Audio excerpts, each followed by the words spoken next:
Dati nang nadawid sa ilang kontrobersya ang isa sa mga kontraktor ng flood control projects base sa pagsasaliksik ng GMA Integrated News Research.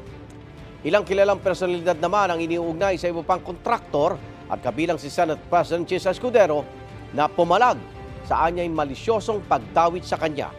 May unang balita si Maki Pulido. 15 kontraktor ang binanggit ni Pangulong Bongbong Marcos na nakakuha ng 100 bilyong pisong halaga ng flood control projects o 20% ng kabuuang pondo para rito. Sa 15 yan, base sa datos mula sa Malacanang, pinakamalaking halaga ng mga proyekto ang nakuha ng SunWest Incorporated.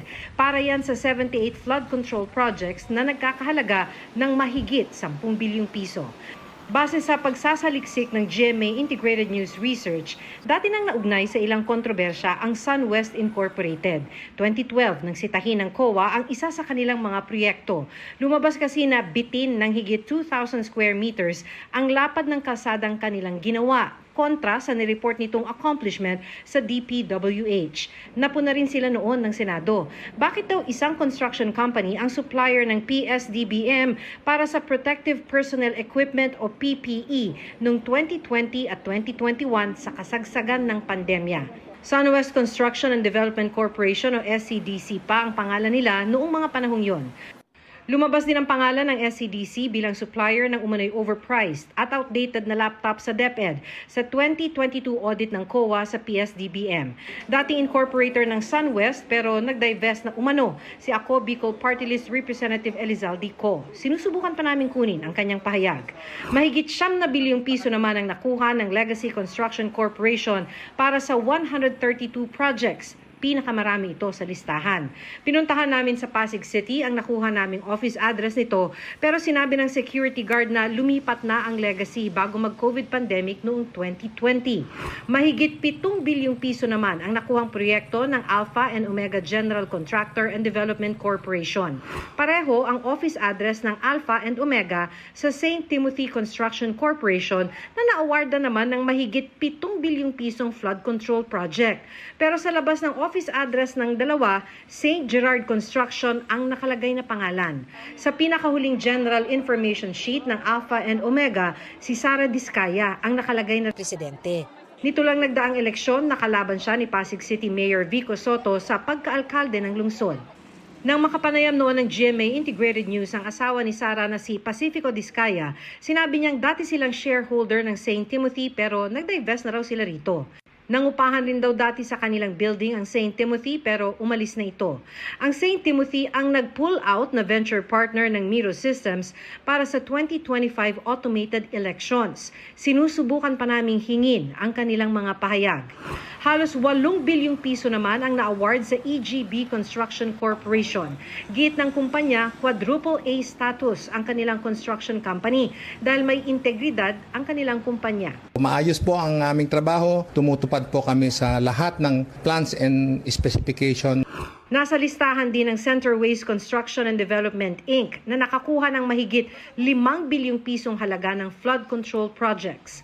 Inamin ni Senate President Chis Escudero na kaibigan niya ang presidente nitong si Lawrence Lubiano, pero inalmahan niya ang isinama sa isang news report na si Lubiano ang pinakamalaking donor ni Escudero noong 2022 elections. Matagal ko ng kaibigan at kakilala siya at tumutulong talaga sa amin. Mula pa, nung hindi pa iso to. At tubong sorsogon talaga siya. Bagaman walang sinabi ang artikulong ginawa kong mali o masama, yung insinuation, yung innuendo, nandun pa rin. For the record, wala akong kinalaman sa pag-identify, paggawa ng program of work, pag-bid, pag-award, pagbahay, pagbayad, pag-inspeksyon ng anumang proyekto sa pamahalaan. Pagdidiin pa ni Escudero, 1% lang ng 550 billion pesos na halaga ng flood control projects ang nakuha ng Center Waste Construction. Bakit pinagtuunan ng pansin yon? Yung 1% pa talaga, hindi yung 99%? Bakit natin hindi tingnan? Sino ba yung mga mambabatas at opisyal na gobyerno na aktual na kontraktor, aktual na may-ari nung mga kumpanya na nakakuha ng kontrata sa gobyerno? Sinusubukan ng GMA Integrated News na makuha ang panig ni Lubiano at ng Center Waste Construction. Tingin ni Escudero, bahagi ito ng umano'y demolition job sa kanya ng mga nagtutulak sa impeachment ni Vice President Sara Duterte at taga-kamara umano ang nasa likod nito. Tila nagkakatotoo na yun. Sinabi ko nitong mga nagdaang linggo na merong demolition PR job na nakatuon laban sa akin. At tulad ng babala na isang kapwa ko senador na ito'y gagawin upang tiyakin na maalis ako sa pwesto at nang pag-final muli daw yung impeachment ay wala na ako dito pagdating ng February 6. Sagot ni House Deputy Speaker Antipolo Representative Ronaldo Puno, Yung demolition job, siguro bangitin niya kung sino specifically para magkaayos-ayos na sila. Masama yung pagka-blanket na sinisiraan ako dito sa Kongreso. Lahat kami tinatamaan. Kaibigan ko si Senator Chis eh. Pati ba ako nadamay na naman dyan sa akusasyon na yun. hinihinga namin ng pahayag si House Speaker Martin Romualdez. Pinasisilip na ng Pangulo ang tinawag niyang disturbing na pagkaka-corner ng ilang kumpanya sa mga proyekto.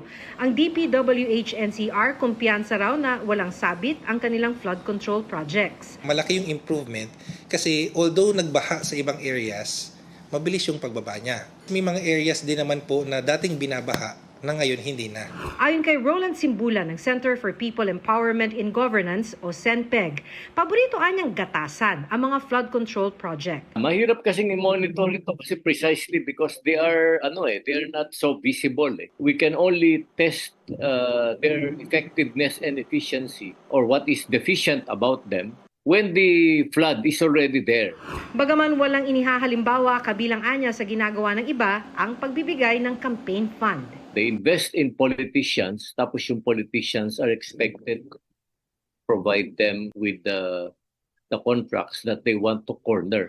Si DPWH Secretary Manny Bonoan aminadong may hamon sa pagberipika ng mga ipinatutupad na proyekto. Well, we're doing our best actually to monitor, but once again, the challenge is actually to verify them actually in the field. Ito ang unang balita, Maki Pulido para sa GMA Integrated News. Igan, mauna ka sa mga balita, mag-subscribe na sa GMA Integrated News sa YouTube para sa iba't ibang ulat sa ating bansa.